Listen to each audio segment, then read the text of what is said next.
मेरे रूप पर अहिरावण मर मिटा और मेरा अपहरण कर यहाँ कैद किए हुए है, पर मैं उसे नहीं चाहती। लेकिन मैं अहिरावण का भेद तभी बताऊंगी जब मेरी इच्छा पूरी की जाएगी। हनुमान जी ने अहिरावण की पत्नी नागन्या चित्रसेना से पूछा कि आप अहिरावण की मृत्यु का रहस्य बताने के बदले में क्या चाहती हैं? आप मुझसे अपनी शर्त बताएं, मैं उसे जरूर मानूंगा। चित्रसेना ने कहा, दुर्भाग्य से अहिरावण जैसा असुर मुझे हर लाया, इससे मेरा जीवन खराब हो गया। मैं अपने दुर्भाग्य को सौभाग्य में बदलना चाहती हूँ। आप अगर मेरा विवाह श्री राम से कराने का वचन दें तो मैं अहिरावण के वध का रहस्य बताऊंगी। हनुमान जी सोच में पड़ गए। भगवान श्री राम तो एक पत्नी निष्ठ हैं। अपनी धर्म पत्नी देवी सीता को मुक्त कराने के लिए असुरों से युद्ध कर रहे हैं। वो किसी और से विवाह की बात तो कभी न स्वीकारेंगे। मैं कैसे वचन दे सकता हूँ? फिर सोचने लगे कि यदि समय पर उचित निर्णय न लिया तो स्वामी के प्राण ही संकट में हैं। असमंजस की स्थिति में बेचैन हनुमान जी ने ऐसी राह निकाली कि सांप भी मर जाए और लाठी भी न टूटे। हनुमान जी बोले, तुम्हारी शर्त स्वीकार है, पर हमारी भी एक शर्त है। यह विवाह तभी होगा जब तुम्हारे साथ भगवान राम जिस पलंग पर आसीन होंगे वो सही सलामत रहना चाहिए।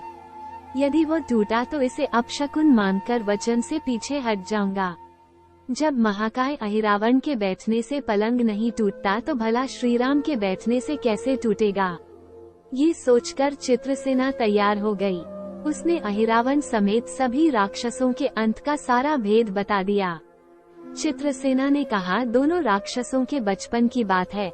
इन दोनों के कुछ शरारती राक्षस मित्रों ने कहीं से एक भरामरी को पकड़ लिया। मनोरंजन के लिए वे उसे भरामरी को बार बार कांटों से छे रहे थे। भरामरी साधारण भरामरी न थी, वह भी बहुत मायावी थी, किंतु किसी कारणवश वो पकड़ में आ गई थी। भरामरी की पीड़ा सुनकर अहिरावण और महिरावण को दया आ गई और अपने मित्रों से लड़कर उसे छुड़ा दिया। मायावी भरामरी का पति भी अपनी पत्नी की पीड़ा सुनकर आया था। अपनी पत्नी की मुक्ति से प्रसन्न होकर उस भौरे ने वचन दिया था कि तुम्हारे उपकार का बदला हम सभी ब्रह्म जाति मिलकर चुकाएंगे। ये भौरे अधिकतर उसके शयन कक्ष के पास रहते हैं। ये सब बड़ी भारी संख्या में हैं। दोनों राक्षसों को जब भी मारने का प्रयास हुआ है और ये मरने को हो जाते हैं, तब ब्रह्मा उनके मुख में एक बूंद अमृत का डाल देते हैं। उस अमृत के कारण ये दोनों राक्षस मरकर भी जिंदा हो जाते हैं। इनके कई कई रूप उसी अमृत के कारण हैं। इन्हें जितनी बार फिर से जीवन दिया गया, उनके उतने नए रूप बन गए हैं। इसलिए आपको पहले इन भंवरों को मारना होगा। हनुमान जी रहस्य जानकर लौटे। मकरध्वज ने अहिरावण को युद्ध में उलझा रखा था, तो हनुमान जी ने भंवरों का खात्मा शुरू किया। वे आखिर हनुमान जी के सामने कहाँ तक टिकते? जब सारे ब्रह्म खत्म हो गए और केवल एक बचा तो वह हनुमान जी के चरणों में लौट गया। उसने हनुमान जी से प्राण रक्षा की याचना की। हनुमान जी पसीज गए। उन्होंने उसे क्षमा करते हुए एक काम सौंपा। हनुमान जी बोले, मैं तुम्हें प्राण दान देता हूँ, पर इस शर्त पर कि तुम यहाँ से तुरंत चले जाओगे और अहिरावण की पत्नी के पलंग की पाटी में घुसकर जल्दी से जल्दी उसे पूरी तरह खोखला बना दोगे। भंवरा तत्काल चित्रसेना के पलंग की पाटी में घुसने के लिए प्रस्थान कर गया। इधर अहिरावण और महिरावण को अपने चमत्कार के लुप्त होने से बहुत अचरज हुआ, पर उन्होंने मायावी युद्ध जारी रखा। भ्रमरों को हनुमान जी ने समाप्त कर दिया, फिर भी हनुमान जी और मकरध्वज के हाथों अहिरावण और महिरावण का अंत नहीं हो पा रहा था। ये देखकर हनुमान जी कुछ चिंतित हुए। फिर उन्हें कामाक्षी देवी का वचन याद आया। देवी ने बताया था कि अहिरावण की सिद्धि है कि जब पांचों दीपकों एक साथ बुझेंगे तभी वे नए नए रूप धारण करने में असमर्थ होंगे और उनका वध हो सकेगा। हनुमान जी ने तत्काल पंचमुखी रूप धारण कर लिया। उत्तर दिशा में वराह मुख, दक्षिण दिशा में नरसिंह मुख, पश्चिम में गरुड़ मुख, आकाश की ओर हयग्रीव मुख एवं पूर्व दिशा में हनुमान मुख। उसके बाद हनुमान जी ने अपने पांचों मुख द्वारा एक साथ पांचों दीपक बुझा दिए। अब उनके बार बार पैदा होने और लंबे समय तक जिंदा रहने की सारी आशंकाएं समाप्त हो गई थी। हनुमान जी और मकरध्वज के हाथों शीघ्र ही दोनों राक्षस मारे गए। इसके बाद उन्होंने श्री राम और लक्ष्मण जी की मूर्छा दूर करने के उपाय किए। दोनों भाई होश में आ गए। चित्रसेना भी वहां आ गई थी। हनुमान जी ने कहा, प्रभु अब आप अहिरावण और महिरावण के छल और बंधन से मुक्त हुए, पर इसके लिए हमें इस नागन्या की सहायता लेनी पड़ी थी। अहिरावण इसे बलपूर्वक उठा लाया था। वो आपसे विवाह करना चाहती है, कृपया उससे विवाह कर अपने साथ ले चलें, इससे उसे भी मुक्ति मिलेगी। श्री राम हनुमान जी की बात सुनकर चकराए। इससे पहले कि वो कुछ कह पाते, हनुमान जी ने ही कह दिया, भगवान आप तो मुक्तिदाता हैं। अहिरावण को मारने का भेद इसी ने बताया है। इसके बिना हम उसे मारकर आपको बचाने में सफल न हो पाते। कृपा निधान इसे भी मुक्ति मिलनी चाहिए, परंतु आप चिंता न करें। हम सबका जीवन बचाने वाले के प्रति बस इतना कीजिए कि आप बस इस पलंग पर बैठिए, बाकी का काम मैं संपन्न करवाता हूँ। हनुमान जी इतनी तेजी से सारे कार्य करते जा रहे थे कि इससे श्री राम जी और लक्ष्मण जी दोनों चिंता में पड़ गए। वो कोई कदम उठाते कि तब तक हनुमान जी ने भगवान राम की बाह पकड़ ली। हनुमान जी ने भावावेश में प्रभु श्री राम की बाह पकड़कर चित्रसेना के उस सजे धजे विशाल पलंग पर बिठा दिया।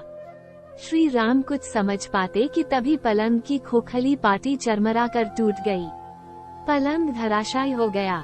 चित्रसेना भी जमीन पर आ गिरी। हनुमान जी हंस पड़े और फिर चित्रसेना से बोले, अब तुम्हारी शर्त तो पूरी हुई नहीं, इसलिए यह विवाह नहीं हो सकता। तुम मुक्त हो और हम तुम्हें तुम्हारे लोक भेजने का प्रबंध करते हैं। चित्रसेना समझ गई कि उसके साथ छल हुआ है। उसने कहा कि उसके साथ छल हुआ है। मर्यादा पुरुषोत्तम के सेवक उनके सामने किसी के साथ छल करें, ये तो बहुत अनुचित है। मैं हनुमान को श्राप दूंगी। चित्रसेना हनुमान जी को श्राप देने ही जा ही रही थी कि श्री राम का सम्मोहन भंग हुआ। वो इस पूरे नाटक को समझ गए। उन्होंने चित्रसेना को समझाया, मैंने एक पत्नी धर्म से बंधे होने का संकल्प लिया है, इसलिए हनुमान जी को ये करना पड़ा। उन्हें क्षमा कर दो। क्रुद्ध चित्रसेना तो उनसे विवाह की जिद पकड़े बैठी थी। श्री राम ने कहा, मैं जब द्वापर में श्री कृष्ण अवतार लूंगा तब तुम्हें सत्यभामा के रूप में अपनी पटरानी बनाऊंगा। इससे वह मान गई। हनुमान जी ने चित्रसेना को उसके पिता के पास पहुंचा दिया। चित्रसेना को प्रभु ने अगले जन्म में पत्नी बनाने का वरदान दिया था। भगवान विष्णु की पत्नी बनने की चाह में उसने स्वयं को अग्नि में भस्म कर लिया। श्री राम और लक्ष्मण, मकरध्वज और हनुमान जी सहित वापस लंका में सुवल पर्वत पर लौट आए। स्कंद पुराण और आनंद रामायण के सारकांड की कथा। इसी प्रसंग में हमें एक दूसरी कथा भी मिलती है कि जब मरियल नाम का दानव भगवान विष्णु का सुदर्शन चक्र चुराता है और यह बात जब हनुमान को पता लगती है तो वह संकल्प लेते हैं कि वे चक्र पुनः प्राप्त कर भगवान विष्णु को सौंप देंगे। मरियल दानव इच्छानुसार रूप बदलने में माहिर था, अतः विष्णु भगवान ने हनुमान जी को आशीर्वाद दिया। साथ ही इच्छानुसार वायुगमन की शक्ति के साथ गरुड़ मुख, भय उत्पन्न करने वाला नरसिंह मुख, हयग्रीव मुख ज्ञान प्राप्त करने के लिए तथा वराह मुख सुख व समृद्धि के लिए था। पार्वती जी ने उन्हें कमल पुष्प एवं यम धर्मराज ने उन्हें पाश नामक अस्त्र प्रदान किया। आशीर्वाद एवं इन सब की शक्तियों के साथ हनुमान जी मरियल पर विजय प्राप्त करने में सफल रहे। तभी से उनके इस पंचमुखी स्वरूप को भी मान्यता प्राप्त हुई। हमेशा की तरह पूरी कहानी पढ़ने के लिए आपको धन्यवाद। दोस्तों, उम्मीद है ये कहानी आपके दिल को छू गई होगी। हमारे चैनल को सब्सक्राइब कर हमारा उत्साह और बनाएंगे। आप सभी प्रिय दर्शकों का दिल से हार्दिक स्वागत, धन्यवाद। हमारे चैनल पर आपको ज्ञानवर्धक मोटिवेशन स्टोरी वीडियो बस सुनने देखने के लिए मिलेंगे, जिससे मानव जीवन के लिए अच्छा संदेश मिलेगा। इन शिक्षकों को ग्राह्य करके अपने जीवन को धन्य बनाए। जय श्री जय कृष्ण, जय श्री भोलेनाथ। धन्यवाद मित्रों, आप सभी का बहुत बहुत स्वागत।